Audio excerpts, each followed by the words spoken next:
Yo guys, Augiesaint here and welcome to the channel. Hope you guys are having a fantastic day, and we're going to talk about the upcoming changes to Dune Awakening. They will be hitting us approximately on the 12th of August, which is just under a week away now after this video goes live, and they will be changing quite a few things.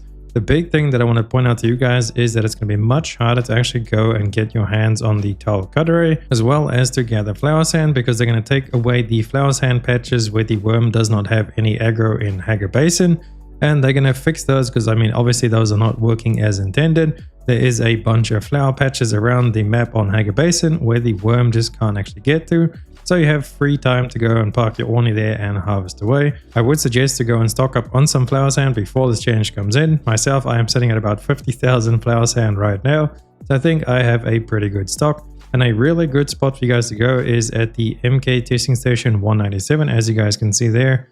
You zoom in, there's a flower spot right here, this flower sand here. I've taken the assault Orni there and I loaded it up 3 or 4 full runs, and it still was probably about half of it left. So there's a ton of flower sand there, and it's not obstructed by the worm at all. And it's also pretty like tucked away between these mountains and stuff, so you don't get like super sunburn while doing it. So I'd highly suggest flying over there and getting it filled up as much as you can before this change comes in on August the 12th. And then the next thing to talk about is the TARL Cutteray. Now this is actually dropping at the incorrect chest within Augiesaint. This is dropping in some T4 zones, T4 being aluminum, but this is actually a T5 Cutteray, as it does use Duralum to craft it, well, the spice infused Duralum dust.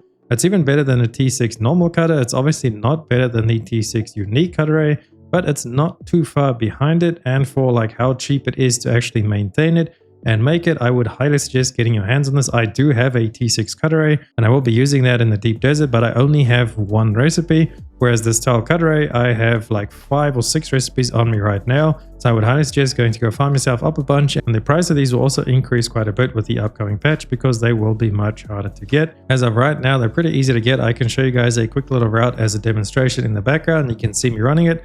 I will talk you guys through what I'm doing. So basically we want to go over to the Stone Step Village and see how that is located in the top right of the Odom area. You can just go to the middle of the map like this. It's in the top left of the map and then the top right of the Odom. Right here, the Stone Step Village. You want to fly in, there'll be these 3 different towers you can see there. Land on the middle tower and then make sure that you pocket your Orni. This is very important because what we're going to be doing is siege hopping. So that means after we go and run down, as you can see in the back there, we are running down to where the chest spawns. You jump in through the hole in the top and it's really quick and easy to get to the chest. And then once we have the chest, either you get the TARL Cutteray or you don't. You come sit down on the stairs just so you can hide, because your character will be in the world for about 30 seconds before you can actually jump out to another siege. And that's where the trick comes in, because we're just going to jump to different sieges within our server. But when you do jump, you keep all the items in your inventory. Obviously, you won't have your base there, so you won't have your Orni or anything. But luckily, if you paid attention before, you actually put your scout Orni in your pocket, and then it's going to go ahead and spawn you at Griffin's Reach Trade Post. Now what you do is you plop out your Orni and just fly straight down south so you can go out the shield wall. And you want to come into the shield wall at the 10 o'clock position. You can see there 9 o'clock on the left, and then you just go 1 click up to the 10 o'clock position. Now you don't have to do the shield wall trick, although I would highly recommend it. It does cut down the travel time quite a bit. If you fly directly from Griffin's Reach, I think it's like just over 4,000 meters away.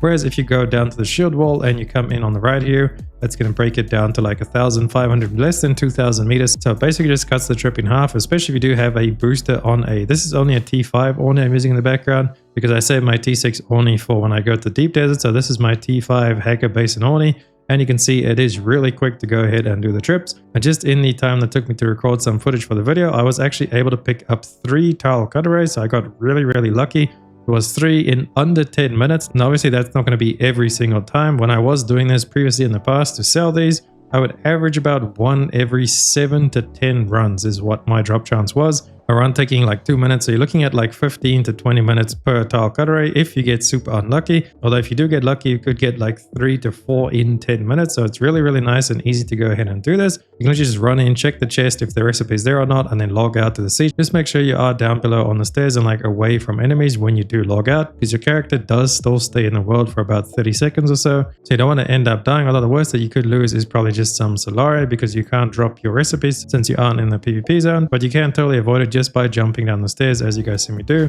And I log out right there and we jump sieges and we go back to farming the TARL Cutteray. So that's really all I wanted to point out to you guys. Make sure you go grab all your TARL Cutterays. As you can see, we have quite a few.